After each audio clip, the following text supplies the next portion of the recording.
이제 소서울 외회장이시고 또 예수비전교회 담임 목사님이신 도지현 목사님 나오셔서 야곱의 모순이라는 제목으로 말씀 증거해 주시겠습니다.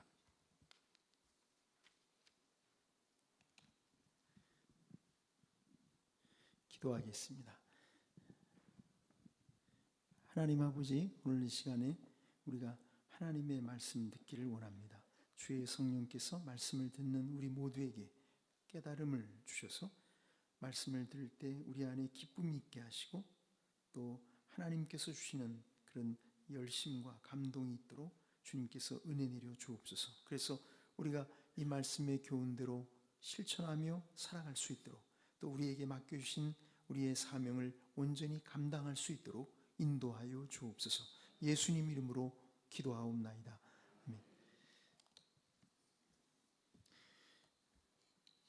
아멘. 오늘 이제 캄보디아로 파송을 받아 나가시는 우리 윤정일 주범순 선교사님 가정 이제 선교지로 떠나시는데 마치 야곱이 멀리 하란으로 갈 때 겪었던 일과 같은 일들을 아마 겪으실 것이다, 그런 생각이 들어서 제가 오늘 이 말씀을 좀 드리려고 그럽니다. 물론 우리 모든 성도들도 우리의 삶의 현장에서 이 야곱과 비슷한 이런 일들을 보게 되는 것입니다. 야곱만 그런 게 아니고 우리도 그렇습니다. 야곱만 모순이 있는 게 아니고 우리들도 종종 이렇게 모순된 모습으로 살아갈 때가 있다는 점에서 이 말씀을 이제 같이 생각해 보려고 그러는 것입니다. 오늘 우리가 읽은 이 말씀은 야곱이 하란에 있는 외삼촌 라반의 집에 가는 그런 이야기입니다.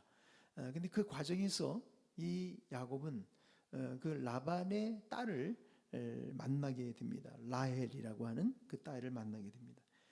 이때 우리는 이 야곱의 모습에서 모순을 발견하는 것입니다. 왜 모순인가 하면 야곱이 라헬을 만나는 과정은 분명히 하나님의 섭리에 의해서 만나는 것이었습니다. 그러나 또 다른 면에서 보면 이 야곱은 이 라헬을 자기의 아내로 삼고자 하는 마음이 있어서 자기 힘으로 자기가 노력해서 아내를 얻고자 하는 그런 모습을 보인다, 그런 말입니다. 분명히 하나님이 섭리적으로 다 인도해 가시는데 그러나 또 다른 한편에서는 자기 힘으로 그 일을 이루어 보려고 애쓰는 그런 야곱의 모순을 보게 되는 것입니다. 여러분, 오늘 본문 1절을 보면 1절에 이제 이런 설명으로 오늘 이야기가 시작이 됩니다. 야곱이 길을 떠나 동방 사람의 땅에 이르러, 그렇게 시작이 됩니다.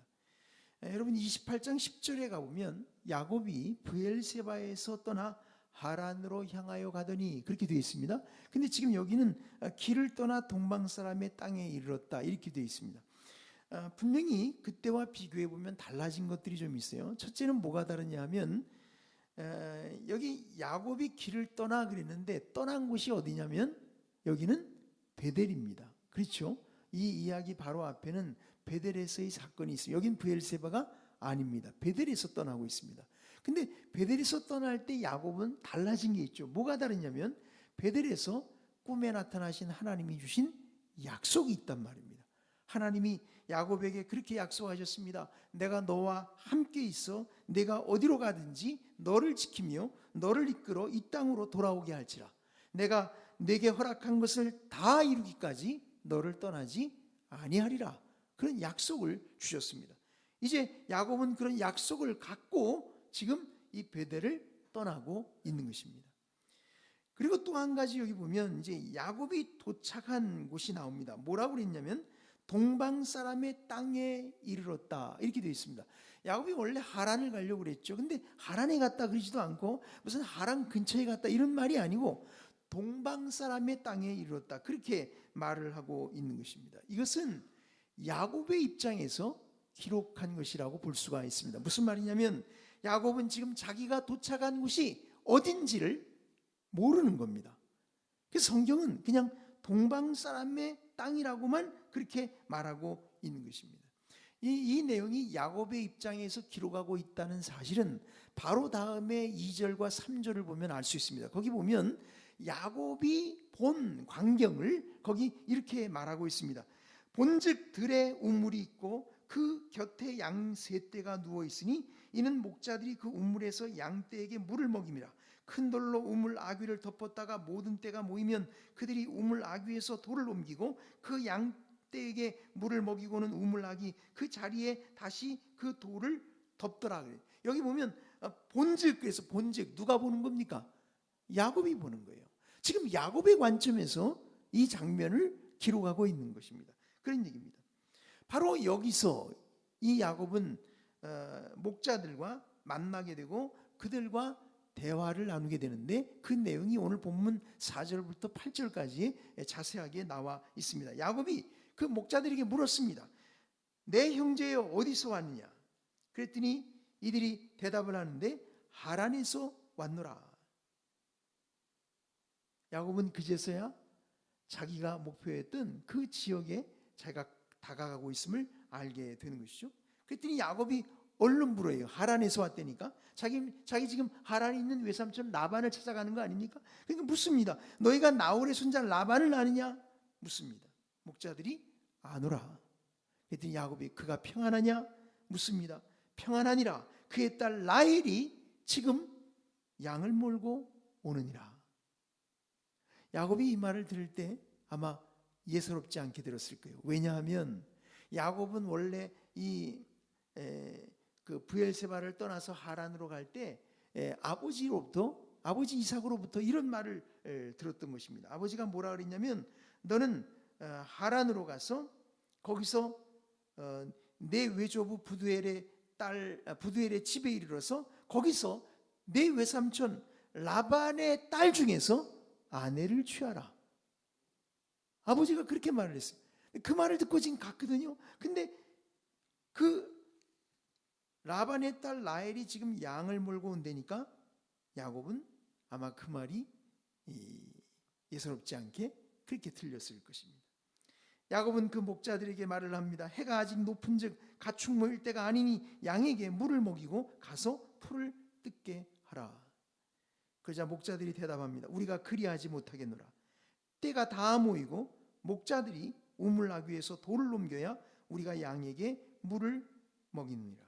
아마 그 3절에서 설명한 그 관습에 따라서 목자들이 대답했을 것이라고 봅니다. 지금 이 우물 아귀를 덮고 있는 여기 큰 돌이라고 돼 있어요. 큰 돌. 이 돌은 이 목자들 지금 모여 있는 아마 양떼가 세 떼니까 목자가 3명이었을 것 같은데 이 3사람의 목자들로는 이 돌을 옮기기가 역부족이었던 것 같습니다. 그래서 아마 더 모여야 옮기게 될 거라고 그렇게 말을 한 것으로 볼 수가 있습니다. 여기서 우리는 야곱이 어떻게 목자들을 만나서 그 외삼촌 라반과 그의 딸 라헬에 대해 듣게 되는지를 보게 되는 것입니다. 여러분 여기 본문을 잘 보시면 지금 야곱은 자기가 도착한 곳이 어딘지 모릅니다. 그죠? 그 성경이 동방 사람의 땅에 이르렀다고만 그렇게 말하고 있는 거예요. 어딘지는 몰라요. 그래서 야곱은 목자들에게 뭐라고 물었냐면 내 형제여 어디서 왔느냐 이렇게 물었던 거예요. 그리고 그들의 대답을 통해서 자기가 알게 된 거죠. 지금 야곱이 이곳에 와서 목자들을 만나는 것은 우연인 것처럼 보입니다. 야곱은 모르고 왔으니까요. 그러나 사실은 우연이 아니었던 겁니다. 하나님의 섭리 가운데 야곱은 이곳에서 지금 목자들을 만나게 된 것입니다. 여러분 오늘 본문을 보면 특이한 게 있어요. 그게 뭐냐면 이 목자들이 지금 이 시각에 우물에 와 있다는 게 특이한 거예요. 왜냐하면 7절에 그렇게 말을 했습니다. 해가 아직 높은즉 가축 모일 때가 아니니 양에게 물을 먹이고 가서 풀을 뜯게 하라. 지금 원래 보통 같으면 이 시간에 목자들이 우물에 모이는 시간이 아니라는 말입니다. 그런데 이날따라 목자들이 우물에 와 있었고 이곳에서 야곱은 이 목자들을 만나게 된 것입니다. 이것은 우연이 아니고 하나님의 섭리에 의해서 그렇게 된 것입니다. 야곱이 도착했을 때 목자들이 그곳에 오게 된 것은 야곱을 라반과 그의 딸 라헬에게로 인도하시는 하나님의 보이지 않는 그런 손길 때문이었다. 그렇게 우리가 말할 수가 있는 것입니다. 여러분, 이 사실은 이제 우리가 이렇게 그냥 추측하는 게 아니고 사실은 근거가 있는 얘기예요. 왜 그러는가 하면, 여러분 오늘 본문을 보시면 본문에 그 보라라는 감탄사가 나와요. 여러분 그 2절에 보면 본즉 그렇게 돼 있죠. 이게 히브리어로 감탄사 보라, 히브리어의 히네라는 말이에요. 이렇게 뭔가 놀라운 광경을 지금 보게 될 때 지금 쓰는 그런 감탄사입니다. 근데 오늘 본문에 보면 이 히네라는 히브리어 감탄사가 3번이 나와요. 번역을 할 때는 한 번밖에 하질 않았습니다. 3번이 나와요. 제가 읽어드릴 테니까 한번 보세요. 2절에 보면 본즉 보라 들에 우물이 있고, 그리고 또 보라 그 곁에 양 세 떼가 누워 있습니다. 그리고 6절에 가보면 이르되 평안하니라, 그리고 보라 그의 딸 라헬이 지금 양을 몰고 오는, 원래 히브리 성경이 그렇게 분명히 되어 있습니다. 이것은 야곱이 베델에서 꿈에 하나님을 보았을 때 그때 성경이 묘사한 것과 방식이 똑같습니다. 여러분 그 창세기 28장 12절과 13절에 가보면 거기 이렇게 되어 있습니다. 꿈에 본즉, 여기 본다는 말이 한 번 또 나오죠. 그 꿈의 본즉, 사닥다리가 땅 위에 서 있는데 그 꼭대기가 하늘에 닿았고, 그리고 또 본즉 하나님의 사자들이 그 위에서 오르락내리락하고, 또 본즉 여호와께서 그 위에 섰다. 거기도 보면 이 보라라는 히브리어 감탄사가 3번이 나와요. 3번이 나와요. 사실은 이게 그 비슷합니다. 아주 비슷합니다. 왜 비슷하냐면 이 보라는 감탄사를 할 때 맨 처음에는 이 광경에서 제일 배경이 되는 것을 봅니다. 그 창세기 28장 베델에서 꿈에 야곱이 제일 먼저 본 게 뭐예요? 사닥다리를 봅니다. 그렇죠? 지금 여기 야곱이 이 우물가에서 제일 먼저 본 것은 우물입니다. 우물을 봐요. 이 배경을 보는 거예요. 그 다음에 두 번째로 보게 되는 것은 그 배경에 수반되는 그 사닥다리를 오락내락하고 있는 천사들을 봅니다. 여기서는 우물가에 있는 양떼들을 본다고. 그리고 그 꿈에서 이 야곱이 마지막으로 본 것이 있는데, 그것은 그 이야기의 초점이 되는 바로 하나님을 봅니다. 오늘 이 본문에서는 야곱이 마지막으로 보는 게 뭐냐면 양을 몰고 오는 라헬을 봅니다. 그렇게 되어 있습니다. 여러분 28장에서 야곱이 꿈에 보았던 그 광경은 그 누가 보여주신 거죠? 하나님이 보여주신 것입니다. 그렇죠? 그렇다면 같은 방식으로 기록을 해놓은 여기 29장에 나오는 지금 야곱이 우물가에서 보고 있는 이 광경도 사실은 하나님이 보여주는 것입니다. 섭리적으로 야곱이 이곳에 와서 이런 광경을 볼 수 있도록 하나님이 그렇게 인도하고 계시는 것입니다. 오늘 본문에 야곱이 우물을 보았고, 그리고 양떼를 보았고, 그리고 라헬을 보는 것은 우연히 보게 된 게 아니라 사실은 하나님의 보이지 않는 섭리에 의해서 지금 이런 것들을 보고 있는 것이다. 그렇게 말할 수 있습니다. 사실 야곱이 베델을 떠날 때 하나님께서 야곱에게 그런 약속을 주셨습니다. 내가 너와 함께 있어 내가 어디로 가든지 너를 지키며 너를 이끌겠다. 하나님 그런 약속을 주셨어요. 그 약속대로 하나님은 야곱을 이끄셨고, 그래서 지금 이 하란이 있는 우물가에서 이런 광경을 보고 있는 것입니다. 그러니 야곱이 지금 이 우물가에서 라헬을 만나는 이 장면이 결코 우연이 아닌 겁니다. 우연이 아닌 거예요. 여러분, 우리가 이 세상을 살아갈 때 우리가 생각할 때는 우연처럼 보이지만은, 그러나 우리 믿는 사람에게는 하나님의 섭리인 거예요. 하나님이 그분의 계획 속에서 그분이 세밀하게 인도하셔서 우리가 그러한 일들을 만나는 것입니다. 그렇게 되는 것입니다. 성경은 우리에게 이런 사실을 수없이 가르치고 있어요.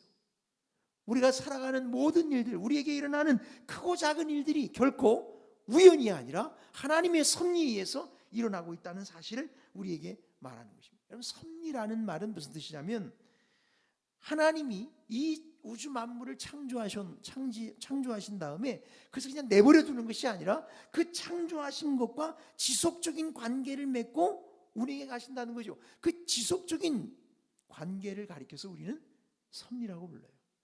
하나님은 창조만 하신 것이 아니라 창조하신 것을 보존하시고 운행하시고 다스리시는 것입니다. 그러므로 우리들의 삶은 이렇게 비인격적인 우연이나 운명이나 운수에 의해서 좌우되는 것이 아니고 인격적인 하나님의 섭리에 의해서 인도를 받는다는 사실을 우리들이 잊지 말아야 할 것입니다.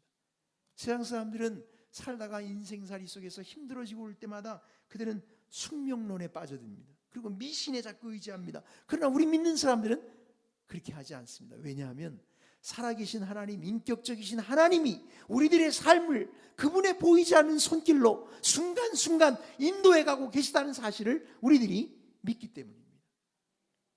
우리 선교사님이 이제 캄보디아로 떠나십니다. 사실 그곳에 가서 어떻게 살아갈지, 어떤 일을 만날지 잘 아는 게 별로 없으실 거예요. 그죠?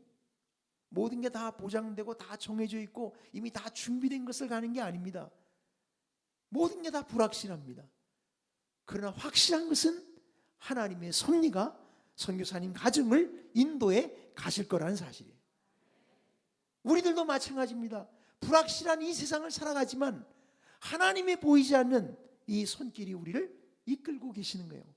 우리의 삶 속에서 일어나고 있는 크고 작은 만남들, 크고 작은 사건들, 이런 모든 것들이 그저 우연이 아니라 하나님의 지혜에 의해서, 하나님의 그 선하신 그런 손길에 의해서 다 일어나고 있다는 사실을 우리들이 잊지 않게 되기를 바랍니다. 그래서 때로는 힘들어 보일 때에도 사실 지나고 나서 보면 하나님의 보이지 않는 손이 우리와 함께 하셨음을 우리는 고백할 수가 있는 거예요.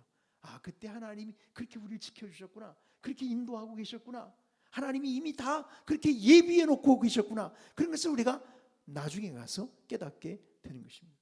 우리 선교사님도 틀림없이 하나님이 그렇게 인도해 가실 것입니다.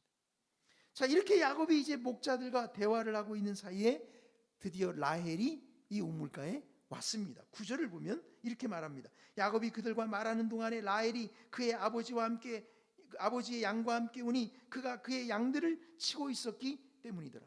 야곱은 이제 라헬과 만나게 된 것입니다. 그런데 여러분, 성경을 잘 보시면 성경은 여기서 이제 이 라헬을 본 야곱의 반응을 우리에게 말해주고 있어요. 10절 이하에 보면 이렇게 돼 있죠.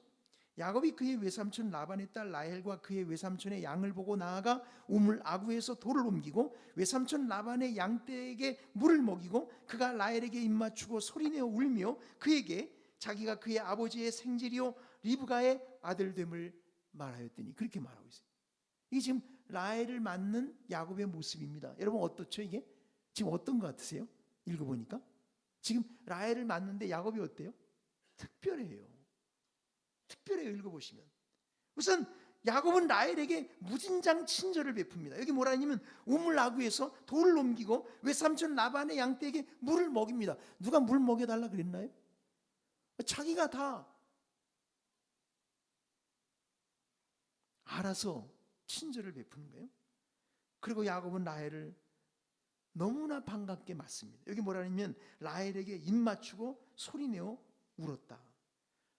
이 야곱이 라헬에게 입을 맞추는 것은 이건 당시에 이 가까운 친척 간에 인사하는 그런 관습에 따른 것이라고 보면 됩니다. 근데 중요한 것은 야곱이 울었다는 거예요. 외삼촌의 딸을 만나가지고 너무 기뻐서 이렇게 울었겠죠, 그죠? 그런데 여러분, 이 성경을 잘 보시면 성경이 이 대목에서 특별히 우리에게 강조하는 게 있어요. 그게 뭐냐면 라헬의 아버지가 바로 야곱의 외삼촌이라는 사실, 그걸 무지무지 강조해요. 여러분 보세요. 거기 이렇게 돼 있죠. 10절에 보시면 야곱이 그의 외삼촌 라반의 딸 라헬과 그의 외삼촌의 양을 보고 나아가 우물나기에서 돌을 옮기고 외삼촌 라반의 양떼에게 물을 먹이고 그가 라헬에게 입맞추고 소리내어 울며 그에게 자기가 그의 아버지의 생질이요 리브가의 아들됨을. 이건 무슨 말이에요? 라헬이 자기의 외삼촌이란 말이죠. 그렇죠? 그러니까 결국 라헬은 야곱에게는 외삼촌의 딸이 되는 것입니다.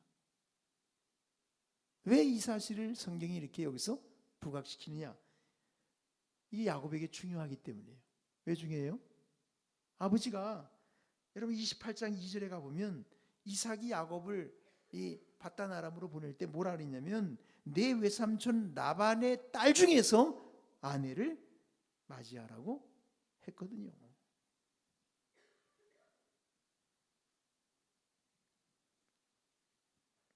그러니까 야곱이 지금 라헬을 이렇게 맞이하는데 아주 특별하단 말이에요. 아주 지나치게 친절을 베풀고 너무나 반갑게 맞는 거죠.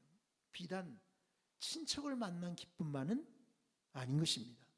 야곱의 마음에는 자기 아내가 될 수도 있다는 그런 기대가 있기 때문에 이런 행동을 지금 하고 있다고 말할 수가 있는 것입니다. 우리가 17절 하반절 18절 상반절에 가보면 라헬은 곱고 아리따우니 야곱이 라헬을 더 사랑했다는 말도 나오는 것을 보면 야곱이 라헬을 이렇게 특별하게 대한 것은 충분히 이해가 가는 것입니다. 그런 것입니다. 그러니까 야곱은 속으로 그런 생각을 하는 거죠. 어쩌면 내 아내가 될지도 모른다 이런 생각을 하는 거죠. 그러니 이렇게 친절을 베푸는 거죠. 자, 그런데 여기서 우리가 꼭 짚고 가야 할 중요한 교훈이 한 가지가 있습니다. 그것은 아브라함의 늙은 종이 아브라함의 아들인 이삭의 아내를 구하러 갔을 때 그 우물가에서 벌어졌던 사건과 이 사건을 비교해 보면 알게 됩니다. 여러분 창세기 24장에 가보면 아브라함이 이삭의 아내를 취하려고 늙은 종을 보냅니다. 근데 그 두 이야기가 오늘 본문의 이야기가 너무 닮았죠. 왜냐하면 이게 배우자를 구하러 가는데 둘 다 그 배경은 다 우물가에서 지금 사건이 벌어지고 있는 거예요. 그런데 그 두 이야기를 우리가 비교해 보면 거기에는 중요한 차이가 있는 것입니다. 창세기 24장에서 아브라함이 보낸 이 늙은 종은 리브가를 만나기 전에 뭐 했냐? 성경에 보면 그 늙은 종은 하나님께 먼저 뭐 했어요? 기도했어요. 창세기 24장 12절 이하에 이렇게 기도했다고 말합니다. 우리 주인 아브라함의 하나님 여호와여, 원하건대 오늘 나에게 순조롭게 만나게 하사 내 주인 아브라함에게 은혜를 베푸시옵소서. 성중 사람의 딸들이 물기르러 나오겠사오니 내가 우물 곁에 서 있다가 한 소녀에게 이르기를 청하건대 너는 물동이를 기울여 나로 마시게 하라 하리니 그의 대답이 마시라 내가 당신의 낙타에게도 마시게 하리라 하면 그는 주께서 주의 종 이삭을 위하여 정하신 자라. 이로 말미암아 주께서 내 주인에게 은혜 베푸심을 내가 알겠나이다. 그리고 이 종이 기도를 했어요. 그런데 그 물가에 리브가가 나타났던 거 아닙니까? 그리고 자기가 기도한 대로 이루어지는 것을 보았을 때 이 늙은 종이 어떻게 했죠? 하나님께 감사했어요. 하나님께 경배하고 찬송했다고 성경에 분명히 그렇게 기록을 하고 있습니다. 자, 그런데 그것에 비해서 오늘 본문을 보면 오늘 본문에서 야곱은 라헬을 만나기 전에 하나님께 기도했단 말이 없어요. 그런 말이 없어요.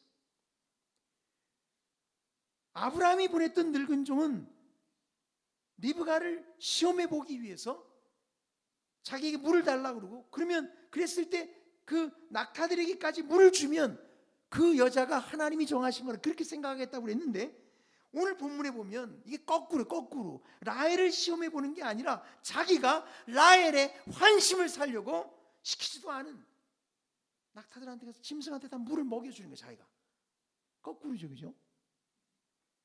잘 보여야 되니까.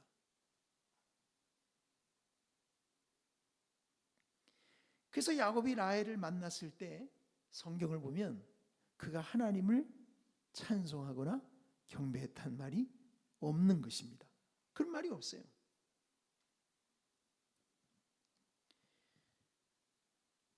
야곱은 자기 힘으로 아내를 얻고자 애를 썼어요.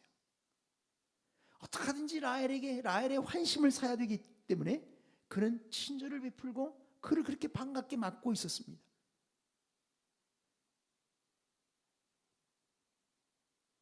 여러분 아까 우리가 읽은 말씀의 10절에 가보면 야곱은 혼자서 라헬이 양을 몰고 왔을 때 어떻게 해서 혼자 우물 나고에 있던 돌을 옮겨버렸어요.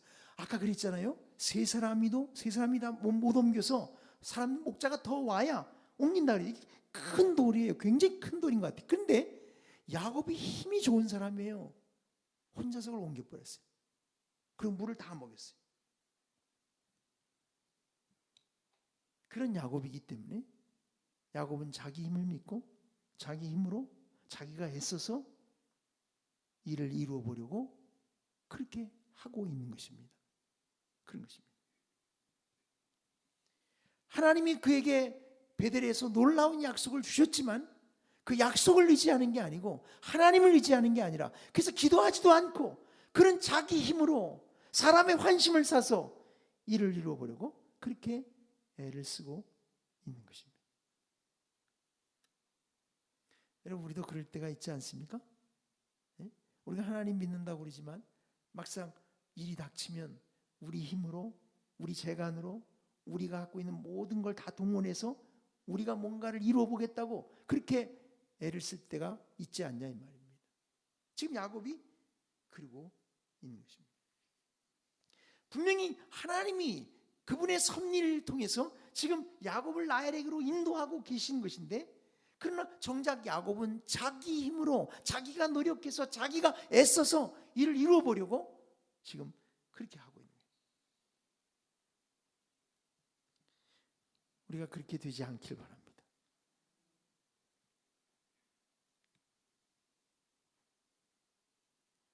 우리가 하나님을 의지한다는 것은 사실은 하나님께 기도한단 말이에요. 하나님을 의지하는 사람은 기도하게 되어 있습니다. 기도하지 않고도 얼마든지 잘 해낼 수 있다고 생각하는 것은 하나님을 의지하지 않고 자기 힘으로 해보려고 한다는 말입니다. 그런 말입니다. 아마 선교사님이 이제 선교지에 가서 선교 사역을 감당할 때 아마 다른 무엇보다 기도를 많이 하셔야 할 것입니다. 그래 될 거예요.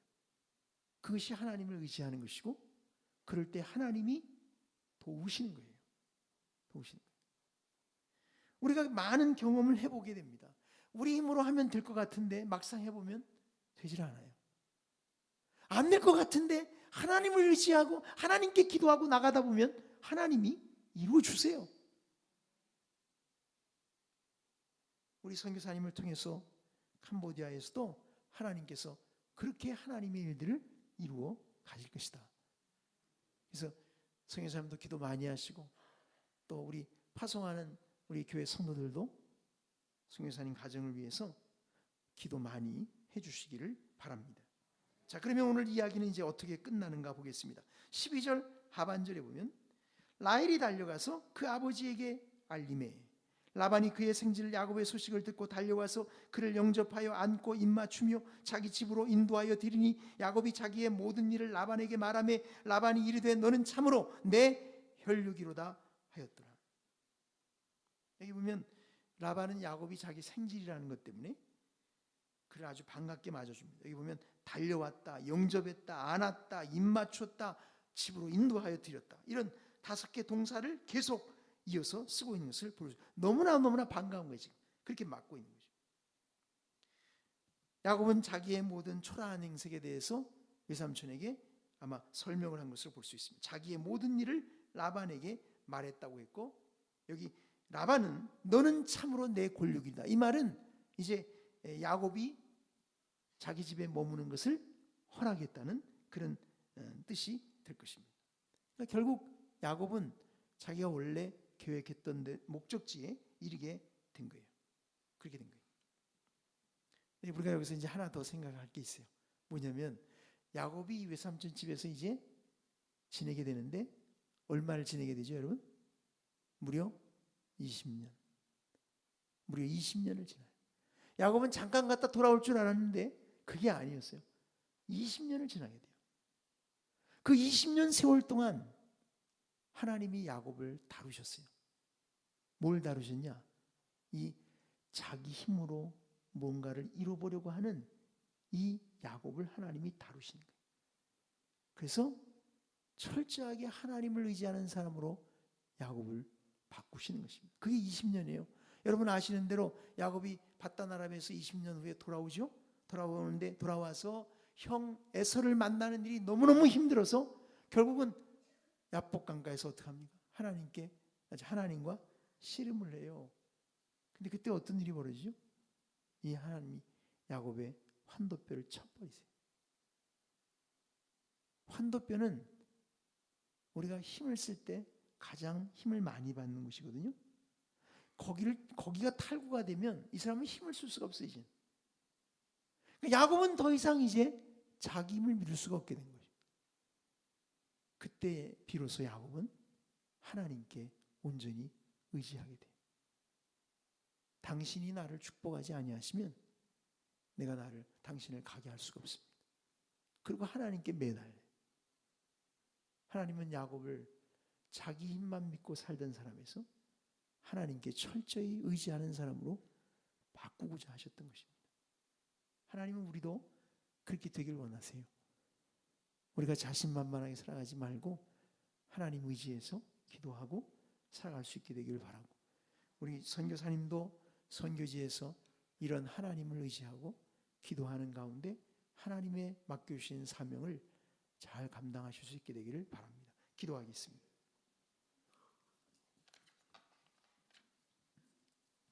하나님 아버지, 하나님은 우리의 삶 속에 하나님의 지혜와 하나님의 선하신 그 뜻 가운데 우리들을 섭리적으로 인도해 가십니다. 우리가 그 사실을 잊지 않게 하여 주셔서 우리의 미래가 불확실해 보이고 우리의 현실이 힘들어 보일지라도 낭망하지 아니하고 우리를 인도하고 계시는, 우리를 섭리적으로 이끌고 계시는 하나님을 바라볼 수 있도록 은혜를 내리워 주옵소서. 하나님 아버지, 우리가 우리 힘만 믿고 우리 힘으로 무엇을 이루어보려고 애쓰지 말고 하나님께 항복하고 하나님만을 전적으로 의지하는 그런 믿음의 자세를 갖게 해주시기를 원합니다. 우리도 무릎 꿇게 하시고 하나님께 기도하게 하시고 늘 하나님의 도우심을 구하며 살아갈 수 있도록 은혜를 내리워 주옵소서. 특별히 오늘 파송받는 우리 윤정일 선교사님, 주범수 선교사님 가정, 하나님께서 하나님의 섭리로 인도하고 계심을 늘 바라보게 하시고, 그래서 낭망치 않게 하시고, 그리고 어떤 상황에서도 하나님께 기도하고 하나님을 의지함으로 하나님의 도우심을 받는 그런 선교사님으로 하나님의 그 맡겨주신 사명을 온전히 이루어가게 하옵소서. 우리들도 우리의 삶의 현장에서 이런 하나님을 우리가 체험적으로 알아갈 수 있기를 원합니다. 우리를 인도해 주옵소서. 예수님 이름으로 기도하옵나이다.